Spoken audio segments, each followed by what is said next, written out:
Hello Pokemon trainers, and welcome back to Brian Abroad. Y'all, I tried to shoot an intro to this video where I was, but the place I was at was pumping in artificial bird and cricket sounds. The birds.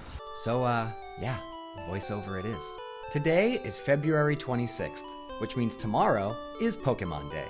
For those of you who may not know, Pokemon Day is the day that Pokemon fans around the world celebrate the release of the original Pokemon games, Pokemon Red and Pokemon Green, more than 25 years ago.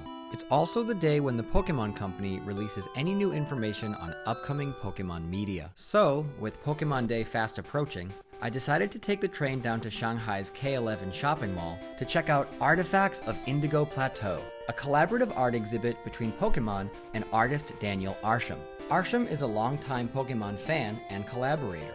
In April of 2020, Arsham collaborated with Japanese clothing brand Uniqlo to release a line of Pokemon-inspired clothing. In January 2022, Arsham released an animated short with Pokemon called A Ripple in Time. Arsham himself appears in the short as a Pokemon trainer battling Ash Ketchum. The first part of the exhibit, Ripples of Time, is dedicated to the short, with artwork and figures pulled directly from the animation.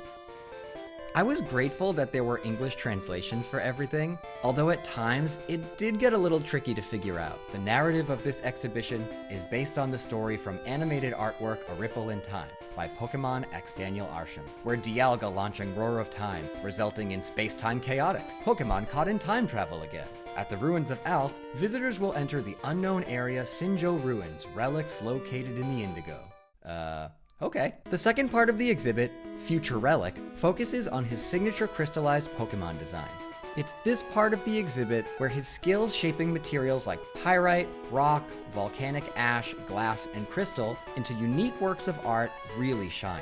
Taking inspiration from nature and architecture, Arsham uses these materials to turn Pokemon into weathered and eroding figures of crystallized decay. I loved how each sculpture had its own unique pattern. Sometimes there were multiples of the same Pokemon, but each one was still very different from the other. I also thought it was cool how the lighting of the exhibit created these shadows of the artwork on the wall. And as someone who has like 70 million Pokemon cards in storage back in America, I love seeing these full-size trading cards. The attention to detail was truly next level. He even had some with the Base Set 2 logo and the old Black Star promo symbol. I like the mix of older and newer Pokemon here as well. I was especially happy to find this Squirtle here because he was my very first Pokemon from when Pokemon Blue came out, and he'll always hold a special place in my heart. I know, most people here just care about Charmander and Charizard, and don't worry, they're here too, and they look awesome. The third part of the exhibit, called Let's Go Trainers, features art dedicated mostly to the OG Pokemon trainer, Trainer Red, and his partner Pokemon, Pikachu.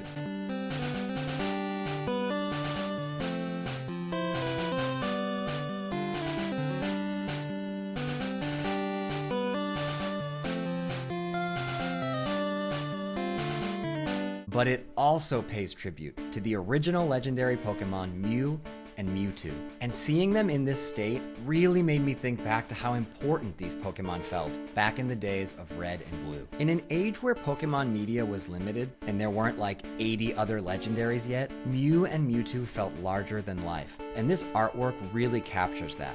And just look at this amazing Pokédex that shows basically the crowning achievement for any Gen 1 player. The last part of the exhibit, Modern Defensor, is mostly Arsham's love letter to his favorite Pokemon, Cubone.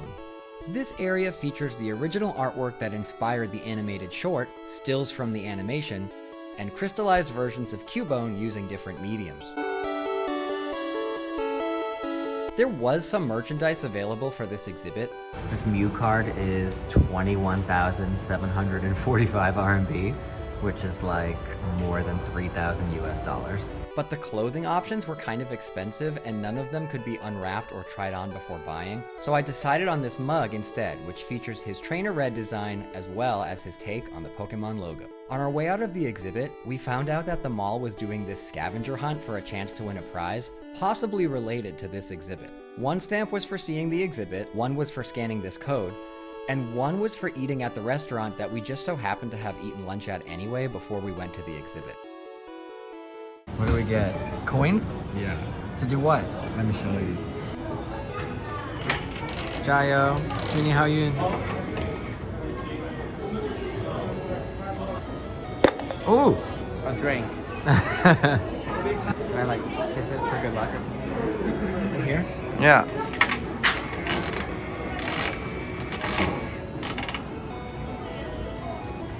Mine feels like nothing. How do you... Yeah. Just do it. A drink. Ooh. It is not the Pokemon cup that I wanted. It's not the Pokemon bag that I didn't really want but would have accepted. It's juice? It's Gaga? It's Gaga. We just ate there.